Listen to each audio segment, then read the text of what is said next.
You're right guys, it's Capcom Tom here and welcome to episode number 22 of The Path to Paris. Now you can see that we have sold some contracts and in the last episode I bought over 100 of the buggers, so it's good to see that we're starting to turn them over. Still lots to sell, we have about 6,000 coins, but we probably have close to, I'd say, 27,000 coins worth of stuff still to sell. Now if you're looking to buy some Ultimate Team coins, go and check out futcoinemporium.com, their link will be down in the description. A fast, cheap and reliable coin service, and if you use the discount code CapConTom, you'll get 5% off all your purchases. So here we go, we are now listing up some more contracts. As you can imagine, it takes absolutely ages to list them all up, but we are going to spend the day in the cup. In fact, we're going to try and win the cup today. As you can see, we have got into the quarterfinals, so 3 rounds remain, standing between us and actually taking away the title, which we haven't done yet. So I do want to win it because it does mean we will get a gold pack as well, which is always handy to have, and you never know, we might pull an Ibrahimovic. What a joy that would be. All that trading would just be gone like that if we managed to pull Ibrahimovic out of a free pack. But I doubt it's going to happen. So trading is the main agenda at the moment. Anyway, you can see that we are going into our first game and we're coming up against a 4-2-2-2 Serie A squad with Muriel Giovinco, who I'm glad to see is a centre attacking mid again. I didn't realise until that game actually kicked off that he was a centre attacking mid again, moved from that left wing position, so that's good to see. Unfortunately, this guy decided to quit out in the 76th minute, either that or he froze, and it's a bit annoying really because we're just going to lose contracts. We don't go forward in the cup. I mean, it was 0-0, so I can't really complain, but it would have been nice to just end the game and then go forward in the cup, to be honest. You know, he's getting a loss anyway, so why don't I get the win? Doesn't make much sense to me.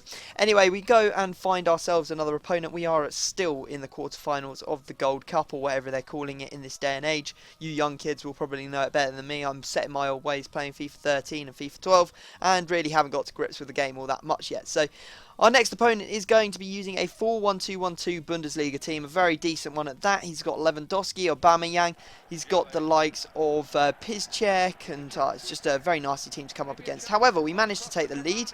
Cavani climbing well from that cross and heading that one into the back of the net to give us a lead, but it was short-lived, and this guy was an absolute over-the-top ball abuser. It was disgusting. That was all I was defending all game, really. Absolute nightmare. Eventually, Lewandowski got through, and I have to say it was an absolute peach of a finish, but very frustrating to concede in that fashion. Then, a second later, he managed to go past one of my players, and I have to say that was actually a very nice goal. Nice way to get inside with the step-overs, and then the outside of the foot shot ended up giving him the lead. Now, we managed to get back on level terms when Cavani converted that chance, but it didn't really matter because this guy pulling out all kinds of luck, and he manages to head it in with Felipe Santana from a corner. And you know how corners grind my gears because I just don't seem to score them. I don't remember the last time you guys may have seen me score a corner. If you can remember, then put it down in the comment section. I'd be really interested to hear or reminisce over the last time I scored a corner. Anyway, we've gone away, we've managed to sell a whole load more stuff. I sold a lot of contracts on for 200 coins because I wanted some coins so I can make a signing. Also sold one of the Napoli kits, Martinez, a couple of the Italian managers that have been plaguing our trade pile for absolutely ages. So it's good to see all of that stuff has now gone.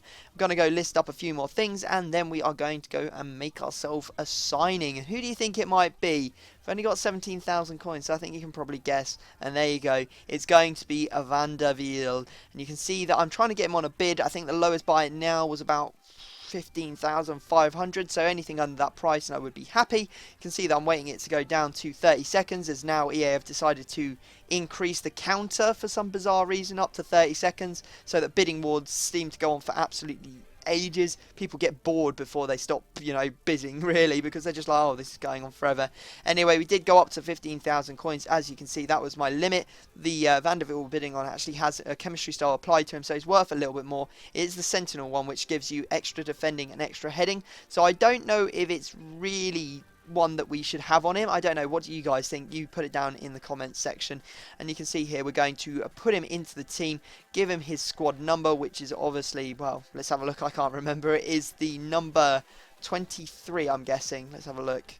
Oh, yeah, right, there you go. Number 23 applied to Van der Veer, and he, of course, does get that check mark on the checklist. The silver column is now complete. We have 3 gold players and 2 more informs to go before this team is complete. But obviously, I think we're probably a fraction of the way into this series, just purely because Ibrahimovic is worth like 1,000,000 coins, and we probably earned around about, I don't know, what, 100k? If that, 100k, so we're about 1/10 of the way there on the trading front. But obviously we'll pick up speed when it comes to trading when we have a few more coins to play with. So we're going into our first game in Division 6 now, and we come up against a 4-1-2-1-2 BPL squad, and the 4-1-2-1-2 is actually becoming a real problem for me because it is very strong. I'm still using the 4-4-2 with 2 DMs, and I do like that formation a lot. I prefer it to the 4-1-2-1-2, to be honest, but when you come up against the 4-1-2-1-2, it is a lot of hard work. Now, I was impressed by that goal because the ball through was absolutely amazing, very hidden, and I just did not read it. And probably a deserved goal, to be honest. Then we had a chance. I think one of our players went through on the overlap. Unfortunately, it didn't go to him, but he stole the ball off him anyway. And Cavani managed to convert. So that's the 86th minute. And you're probably thinking that's going to be the game. But I was laughing because Lucas, he steamed through with that catalyst card on him, crossed it in with the extra passing, and of course Cavani, rising like a salmon, manages to nod it into the back of the net to make it 2-1. Yeah, that's what we're talking about. I'd like to see that. A nice little 2-1 result to start us off in Division 6. It was a tight game. Unfortunately, we came away with the result we wanted. So, you know, Cavani got an 8.8 rating. You know, Lucas got 2 assists as well. So that's always good to see. And yeah, team's looking good. I have to say, the team is looking very, very good. Now, we get that 3 points on the board, as you would expect. And we are going to have time to just play one more game before the end of the episode. And also go and check out the stats for the players. So I thought it'd be interesting to go and see how, you know, Cavani's doing and how Lucas is doing now that he's got that catalyst card on him. You can see that Cavani is now our 3rd top scorer with 23 in 22 games, so he's scoring more than 1 goal per game.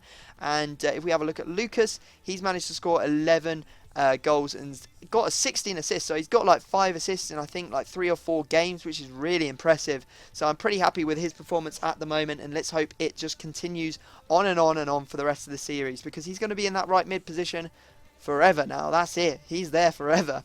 Anyway, let's go on and find our final opponent and see what sort of team they're rocking. We are playing Maurice in the team at the moment. Cavani is out for fitness issues, and hopefully we're not going to suffer too bad with his or him being missing in action. Now we come up against a 4-3-1-2, and how similar does that look to the 4-1-2-1-2 second formation? So, you know, the 4-1-2-1-2 with 2 centre mids. The only difference is it's got a DM instead of a centre mid. Kind of like a lot of the same formations going on at the moment, just small tweaks here and there. Now he managed to take the lead in what I thought was quite nice fashion. Really nice dribble to go past his 2 players. Menez with a fantastic shot. Wish it had just gone straight in. Fortunately, it comes off the bar and comes out to Maurice, who does indeed manage to convert that one. So it was pretty good. Then if you look very closely now, you actually see that this is lagging quite badly.